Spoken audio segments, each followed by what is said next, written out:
এবার মধ্যপ্রাচ্যে ইরানের ড্রোন হামলা মোকাবেলায় ইউক্রেনের কাছে সহায়তা চেয়েছে যুক্তরাষ্ট্র। ইউক্রেনের প্রেসিডেন্ট ভলোদিমির জেলেনস্কি এই তথ্য নিশ্চিত করেছেন বলে জানিয়েছেন বার্তা সংস্থা এএফপি। মাঝাকাশেই শত্রুর ড্রোন ধ্বংস করতে সক্ষম এমন টাইপের বেশ কিছু সস্তা ও কার্যকর ড্রোন ইন্টারসেপ্টর তৈরি করেছে ইউক্রেন। এই প্রযুক্তি বিশ্বে বর্তমানে শীর্ষস্থানে রয়েছেও বলে দাবি করেছে কিয়েভ।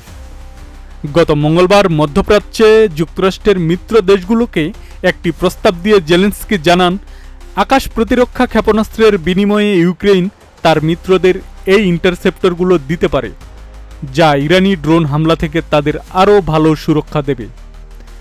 জেলেনস্কির কাছে যুক্তরাষ্ট্রের সাহায্য চাওয়া নিয়ে বৃহস্পতিবার সামাজিক যোগাযোগ মাধ্যম এক্সে জেলেনস্কি লিখেন, মধ্যপ্রাচ্যকে শাহেদ ড্রোন থেকে সুরক্ষা দিতে যুক্তরাষ্ট্র আমাদের কাছে সহায়তা চেয়েছে। উল্লেখ্য যে ইরান নির্মিত এই শাহেদ ড্রোন বর্তমানে রাশিয়াও ব্যবহার করছে, আর ইউক্রেন প্রায় প্রতিদিনই রাশিয়ার এই ড্রোন হামলার শিকার হচ্ছে।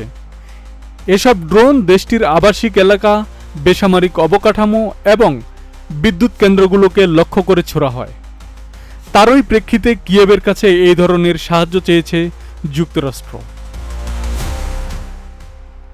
আব্দুস সালাম, প্রজন্ম 24।